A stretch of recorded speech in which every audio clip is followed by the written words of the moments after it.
St. Paul. Oh, my Bible professor is here. And his wife.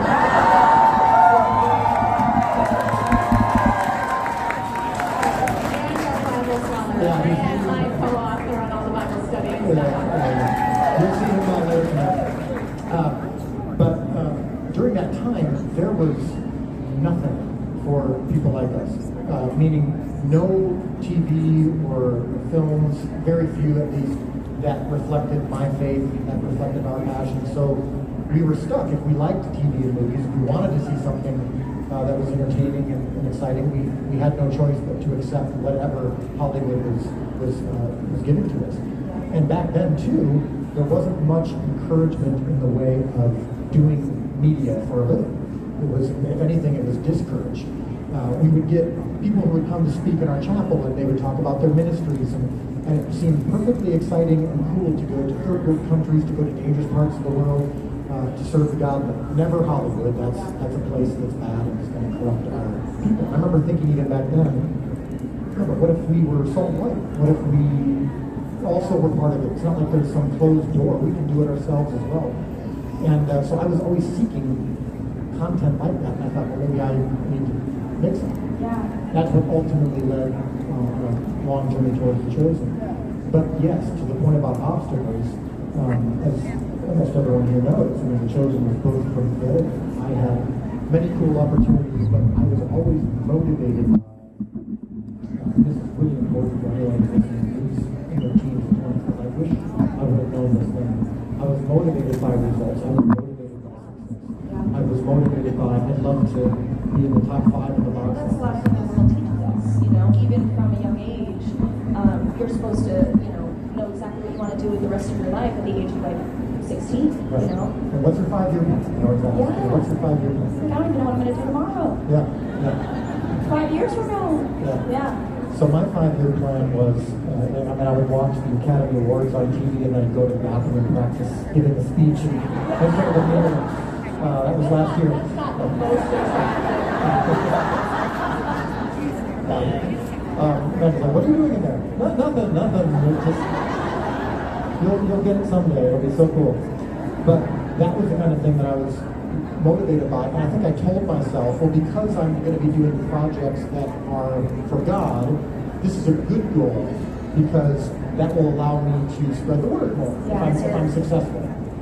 And I had varying degrees of success for about 15, 20 years, and then I had my big opportunity, big Hollywood producers, big Hollywood movie, released in theaters nationwide, and I had a very bright future because they wanted to make more movies with me. It was a Christian movie, and it completely bombed. Complete failure, and within 2 hours I was. Did you question whether you were even supposed to be? Of course. Yeah. Yeah. No. I've told this story many times. But when my wife and I were home alone, the thing we were faced with was maybe I missed our call. Maybe I did the wrong thing. God can't be in failure, and I'm failing right now. And what I didn't understand until later that night. Was something that I wish I would have known when I was in my 20s. And it's the whole hallmark of The Chosen, which is, it's not your job to feed the 5,000, it's only to provide the boats and fish. I happen to be wearing I'm wearing a t-shirt that has the Hebrew symbols for 5 and 2, because it's a constant reminder of all we focus on is our loaves and fish. And the multiplication or not, it's not up to us, it's up to God. So when I fully realized that, I fully surrendered, I fully humbled myself, God removed my narcissism, removed my desire for success, and I said, okay, God, I genuinely am okay with anything you want from me as long as you give me your will. And again, I wish I would have said that in my 20s. But I fully surrendered, fully realized, okay, where I'm at in 5 years is none of my business. I have to focus on whatever God has in front of me. I'm willing to give this up. And when I really meant that, that's when God said, well, now you're ready for The Chosen. And that's when, out of that, again, some still in humble beginnings, short seed service at farm in Illinois, that ultimately went to the Trout Fund, and the rest is history. But it's been nothing but hurdles and obstacles that I believe God puts in your life on purpose. He gets you hungry, like Jesus allowed those folks to get hungry to need a miracle, because he wants you to go, oh, wait, my desires are not yours right now. Yeah. And if you don't realize that, he'll make you We'll be in realize denial that. about it too. We don't even realize that Oh, our sure. desires are in such a wrong place. Yeah. And so if we're not constantly checking ourselves and asking God, are my desires more? I'm only focused on the loaves and fish and not the multiplication. Because if you don't get to that place, he will get you there. And it's painful. I feel like even with my journey with social media, about what my journey has looked like, I was born and raised Christian my whole life, but I was never bold about my faith. I was definitely what we say lukewarm. I wouldn't talk about it really online. And, you know, I was very encouraging I love to like encourage people. So it was very clear that my heart was in the right direction. But I feel like I had a very similar experience as you. It was like once I fully humbled myself. It was at the beginning of this year where I was like, I'm done not acknowledging God anymore. Like, I want to acknowledge Him in everything I do. I was afraid to acknowledge Him in my work because, you know, social media can be harsh, and I live in LA. I don't want to lose followers. I don't want to lose, you know, you get so focused on the numbers. And my faith and my journey with God has shown me that that's truly just so wrong. You know, 180, it needs to be, you know, the opinions of God is more important. And as long as I feel like I'm fulfilling what He's called me to do, that is truly all that matters. If I lose followers, so be it. You know, my purpose. So anyway, once I did that, I mean, my platform skyrocketed the minute that I stopped being afraid to talk about God, and I just started being honest about this part of my life that I'd never told anyone about, really. And it's been very eye-opening. You know, like when you have that moment, you're like, dang, I wish I did this sooner, you know? So I really relate to that a lot. We follow Jesus' example. You know Jesus wasn't showing up and saying to his apostles, can you figure out how many more people we have today than we had yesterday? Are we gaining followers? Right. We need to make sure that the numbers are going What's the up. ratio? Yeah, like of losses versus, yeah, exactly, for As sure. soon as I'm done with my sermon, make sure you hit the like button. If you agree, comment amen, you know? Oh, for sure. Did you ever have, so obviously, you know, you're talking about this transition in your life where you just fully surrendered, you humbled yourself in front of God, whatever, and I love that. But what was like, do you have like a wow God moment? Like, do you have a moment where you were like, whoa, like this is happening? Yeah, not really. No?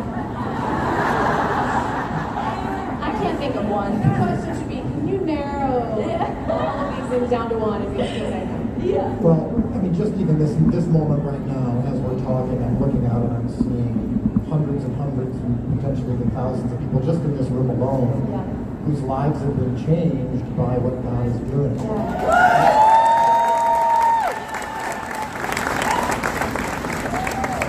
And it is not a platitude, it is not a phrase that I learned to say.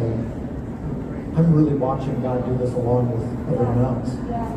There is no amount of success the Chosen could have. We sit here and we go, it's like when we meet people and they start crying because their life has been reactive. We start crying, we're like, we cry too. Every day we're watching God do this. And I get to be a part of it, and I get to do something that others can't do. We're all providing our loaves and fish. So this moment today is a wow moment. There's 3,500 people in Dallas, Texas for the weekend celebrating Jesus and his followers.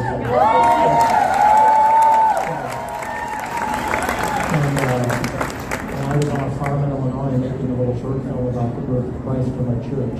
I was not thinking of Where it would this. go, Well, and considering your demographic and 20-year-olds and people kind of searching, I'll go back even a little bit.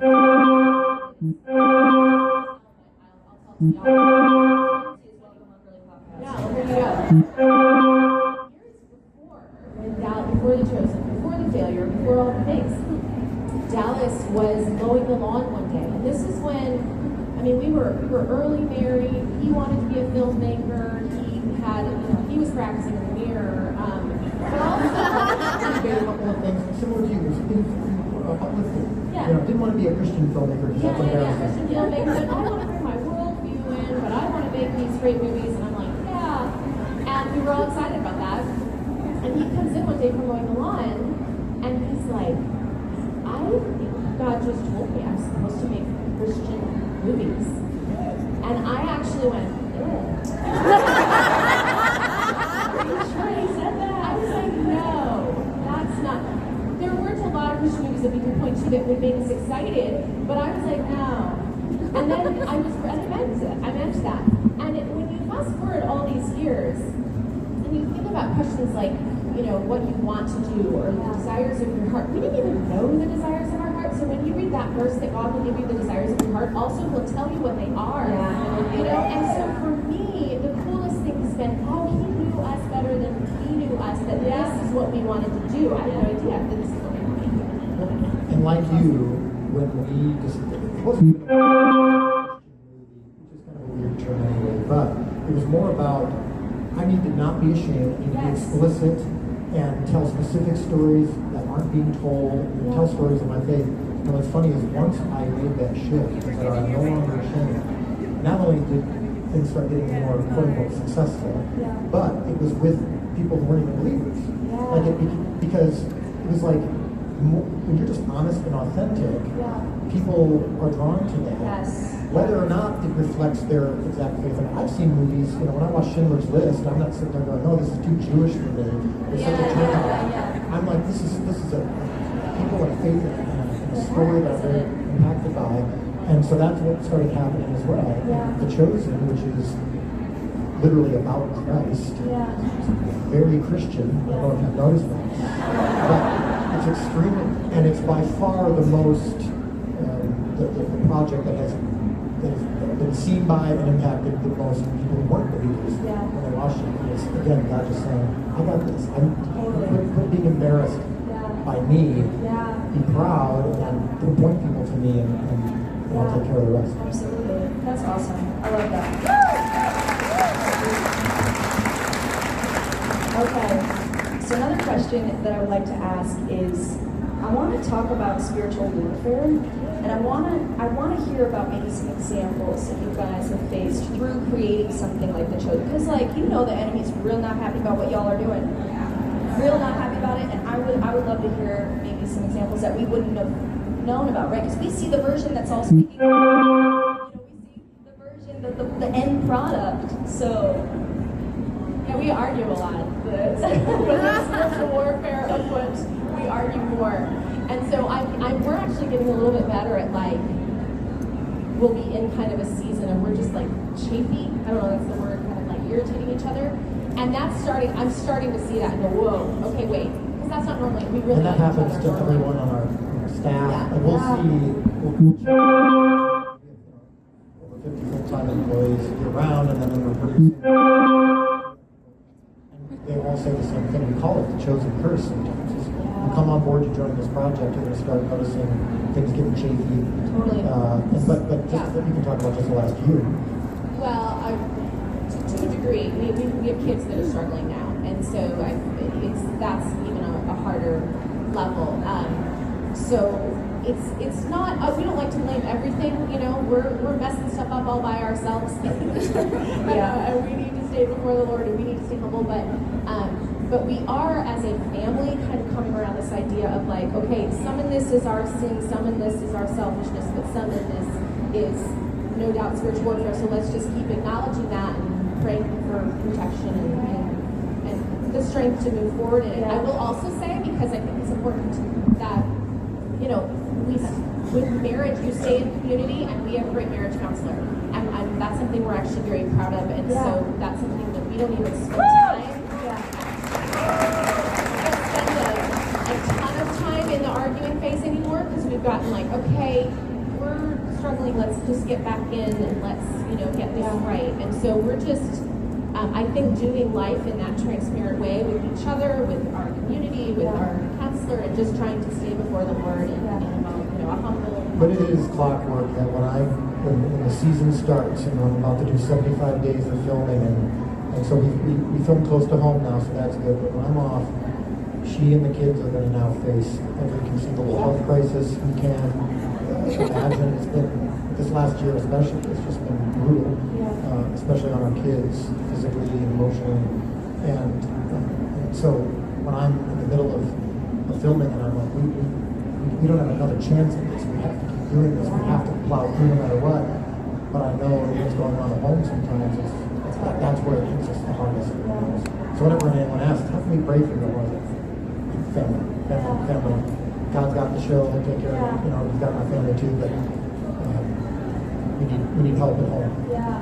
And I feel like that's so relatable too. I mean, we all face that spiritual warfare, and on daily, on a daily basis. And the reason I ask that is because I think of people like y'all who are doing obviously huge things for the world, for the kingdom. And I, even just at the level I'm at, I feel it all the time. Ever since I've come to just be online and talk about my faith, I feel it every day. But I think it's just a great reminder when you feel that moment. That's a cue to go back to Jesus and spend time with Him and get strength in Him. So we appreciate your transparency with that because it's so normal, Yeah. So Amanda, I want to get to know you a little more. I'd love to hear from you. She's really cool. She's really cool. I've met her touch. She's very cool.